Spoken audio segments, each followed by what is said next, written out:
There is a reason we put bars on the windows of the high tower flats.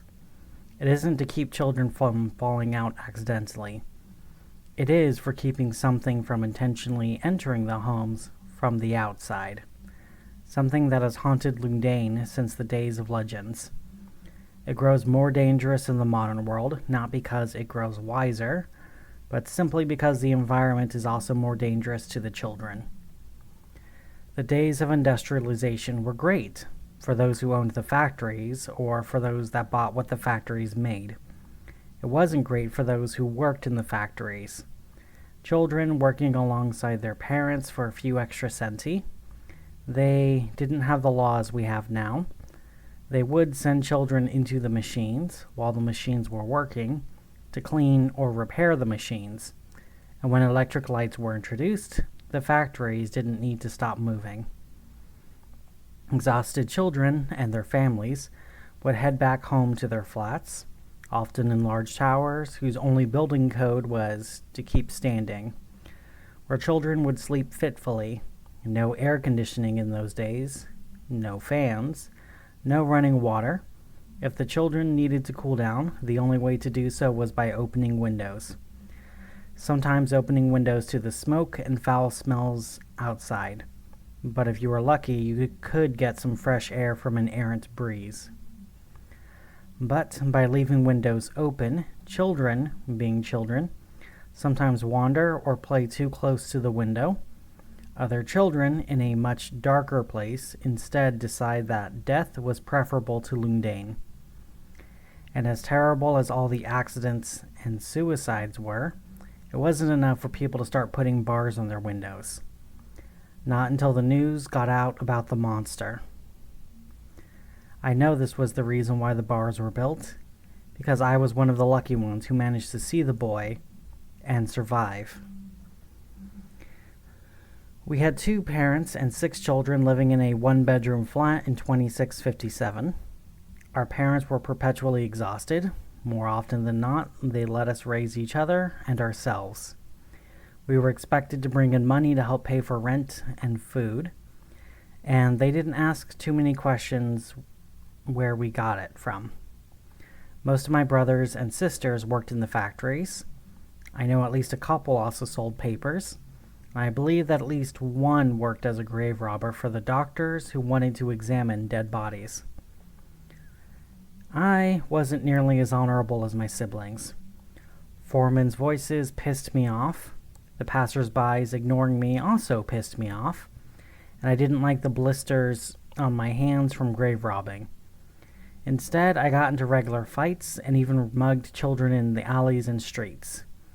Sometimes I would target old men or women, or those I thought were too drunk or sick to fight back. I wish I could say I had an honor code, or that I had a reason for the people I picked. But honestly, I just wanted the money. My only thoughts was, do they look like someone with money, and do they look like someone who couldn't fight back? I even earned my first knife in a street fight. Knocked the poor bastard who tried to mug me with one jab to the head. Wasn't thinking, but I took his wallet and knife. Even cut his throat to make sure he bled to death. I don't know if my parents or siblings even knew what I did, or if they would care if they ever knew. Our days were monotonous back then. Work, sleep, with only Sunday being a day off. We wouldn't have unions in Llundain for a few more years.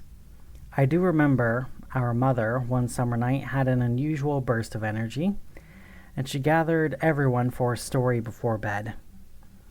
She told us about how far back in the olden days of Llundain, back when there were still knights and fae, that there was a 7-day-old infant named Peter Pan, who was spirited away.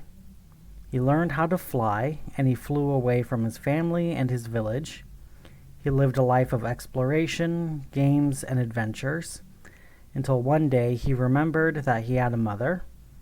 But when he found his mother, he peered through her window to see that she had a new infant son, and that her window was locked. She did it to keep herself from losing another son, but Peter thought she did it to keep him away. So now Peter flies around Llundain during the night, peeking into windows, trying to find open windows to sneak into, where he would play with the children. He would persuade them to break the rules, drink all the milk, eat all the sweets, and overall misbehave as much as possible. When the children's parents woke up, Peter would be gone and the children would be blamed. And Peter would do this again and again until either he got bored or the children were thrown out of their homes. Then Peter would bring the children away to his home, a distant island that some say resides in Otherworld, some say resides elsewhere, and some say is a strange sort of Neverland. And while Peter carries the children over the ocean, those that fell simply drowned in the ocean, and those taken to Peter's home could enjoy a life where they could never grow up. A world where they could enjoy adventures, new joys, endless food, and imagination. Every day is like new to those in Peter's homes, because they would have no memories of what happened before. They would have no memories of their families, no memories of a world outside of their Neverland. These lost children in their own paradise. A paradise that only remains as such for the lost children for as long as they stayed children. If the children grew up, or if they tried to remember who they once were, or if they tried to get away from Neverland, then Peter would simply kill them himself. And the remaining lost children would forget their old companion within a day, redistributing the toys and clothes of the dead among each other with neither memory nor care. And as clever as Peter was, he was forever a child. He would quickly forget his adventures and his past himself. Every day a new adventure, every person was a new friend, every toy was a new joy. No chores, no responsibilities, no jobs, no factory work in Llundain. But he also never cares about his friends. He never cares about those he kills. He doesn't care about the families he destroys.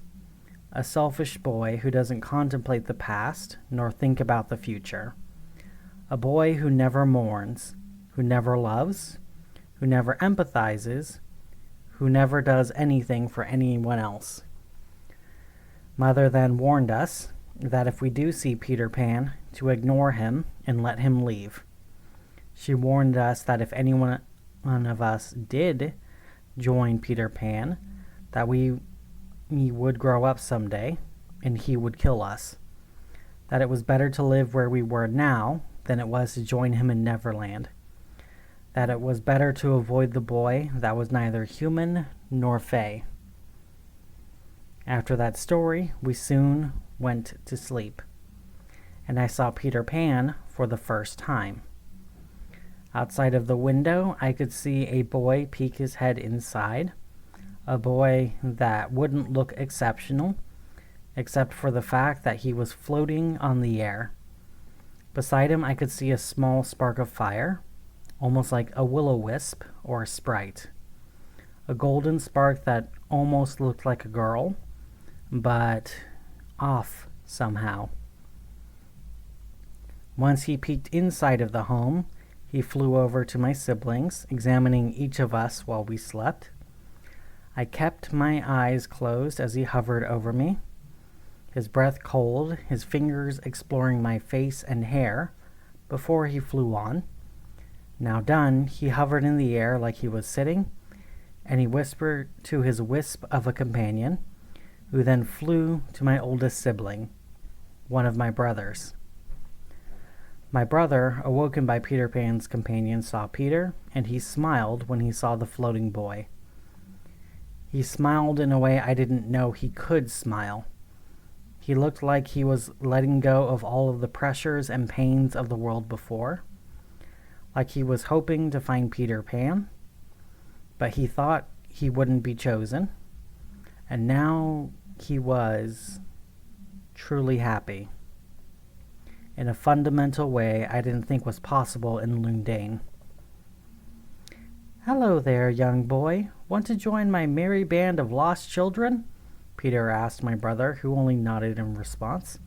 "Then all you have to do is reach out and grab my hand," Peter said, reaching out a hand towards my brother, still hovering in the air, but as my brother took a step forward, Peter floated a step back. "Reach out for my hand," Peter said again as he hovered further and further back, soon floating outside of the window, his hand just outside as my brother took yet another step. "Just take my hand, and we will travel to Neverland together," Peter Pan said with a smile, and he hovered outside. Far, too far. I tried to yell, I tried to scream, I tried to move, to at least try and save my brother or warn my family, but it was like a Mara was on my chest. I could barely breathe and move my eyes. My brother was still smiling, his face illuminated by the wisp, his smile identical to Peter Pan's.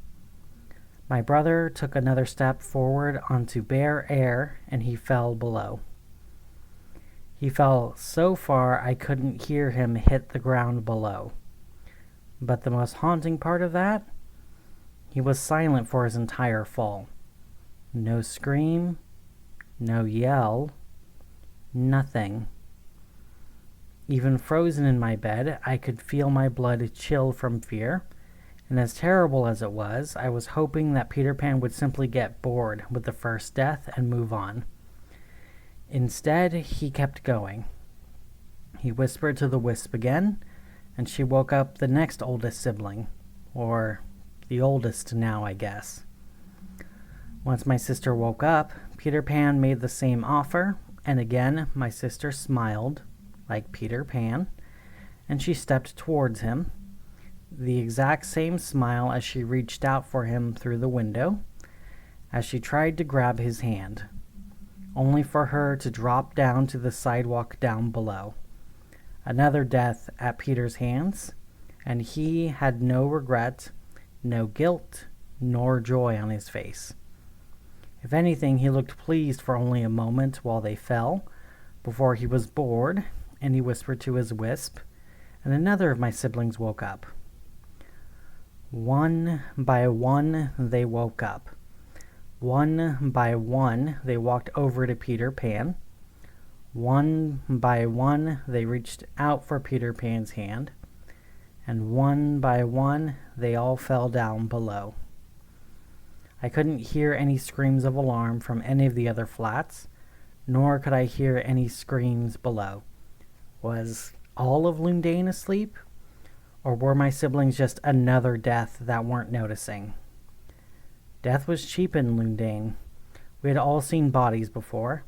There was too many bodies in the streets for the street sweepers to clear out before they could be seen. But this was different. Those were bodies of people I didn't know.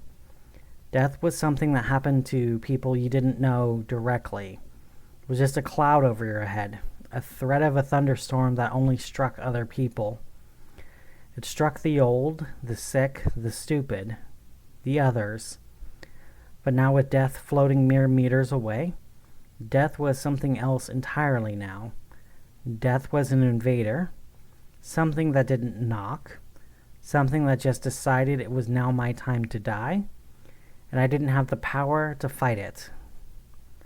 When the little will-o-wisp whispered in my ears, the only sounds I could hear was like ringing of bells. Tiny bells that would have sounded soft or even pleasant anywhere else.